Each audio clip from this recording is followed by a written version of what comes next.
یا دریاؤں کی روانی دیکھو یا سمندروں کی طغیانی دیکھو، جس جس شے کو دیکھو گے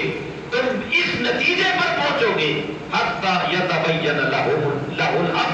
یقیناً رب ذوالجلال اپنی ان تمام صفات اور علامات کے ذریعے اپنی پہچان کروانا چاہتا ہے۔ اپنی کیا کروانا چاہ رہا ہے؟ تو فرمایا میری پہچان کے لیے،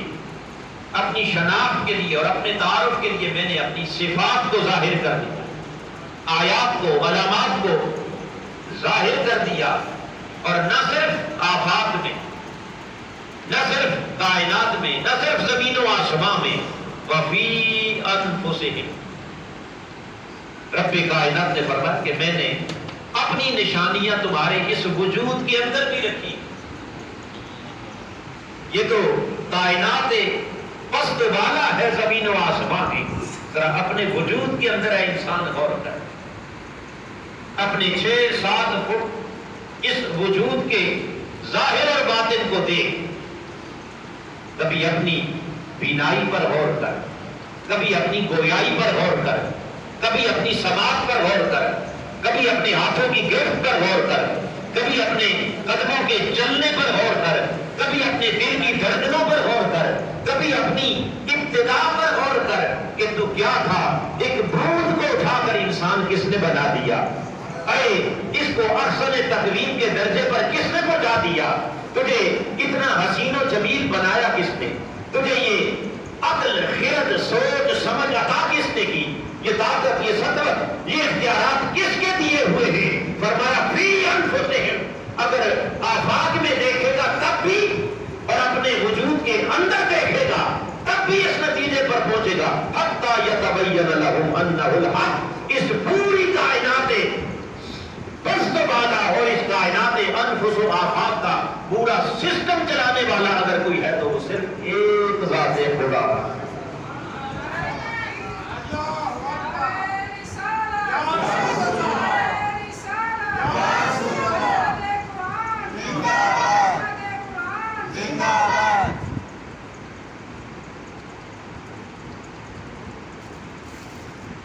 یہ معنی ہے الظاہر،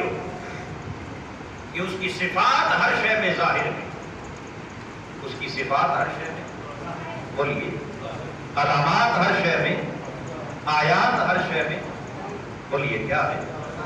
ظاہر ہے۔ یہ وجہ ہے کہ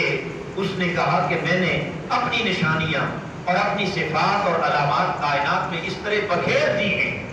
فی الآفاق وفی انفسہم، اس زمین و آسمان کے اندر، اس مشرق و مغرب کے اندر اور اس انسانی وجود کے اندر وہ نشانیاں رکھ دی کہ تھوڑا سا بھی اگر کوئی غور کرے گا، فکر کرے گا، تفکر کرنے والوں کے لیے، تدبر کرنے والوں کے لیے، فرمایا تم اس نتیجے پر پہنچو گے کہ جدھر دیکھو گے بالآخر کہنا پڑے گا تجلی تیری ذات کا سو بسو ہے، میں جدھر دیکھتا ہوں ادھر تو ہی تو، میں جدھر دیکھتا ہوں ادھر، بولیے ادھر، یہ ہے اس کی شان ظاہر، یہ ہے اس کی الظاہر، جس شے میں دیکھو اسی کا ظہور ہے، جس شے میں دیکھو اسی کا جلوہ، جس شے میں دیکھو اسی کا رنگ ہے، اور جس شے میں دیکھو اسی کا حسن ہے، یہ معنی ہے الظاہر کا۔ اور پھر حاضرین محترم، رب کائنات نے اپنی دوسری شان بیان کی، فرمایا یہ تو میری شان ظاہر ہے، اس سے آگے الباطن، الظاہر والباطن، میں نے اپنی صفات کو ظاہر کیا ہے، ذات کو ظاہر نہیں کیا، بولیے ذات کو، میں نے اپنی آیات ظاہر کی ہیں، علامات ظاہر کی ہیں، نشانیاں ظاہر کی ہیں، مگر ذات کو ظاہر، والباطن، ذات کو میں نے مخفی رکھا، چھپا کے رکھا، پردوں میں رکھا، اور اس قدر باطن کے پردوں میں چھپا کے رکھا کہ جس ذات تک نہ انسانی آواز کی رسائی، نہ اس ذات کو کوئی آنکھ دیکھ سکے، نہ اس ذات کی آواز کوئی کان سن سکے، نہ اس ذات کو کوئی ہاتھ چھو سکے، نہ اس ذات کو کوئی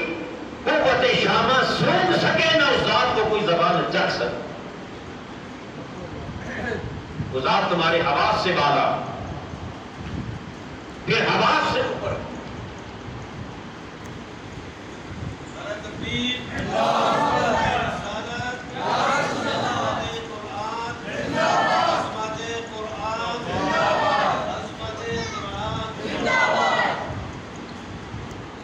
پھر آمین محترم، ان حواس سے اوپر اللہ نے انسان کو عقل عطا کی۔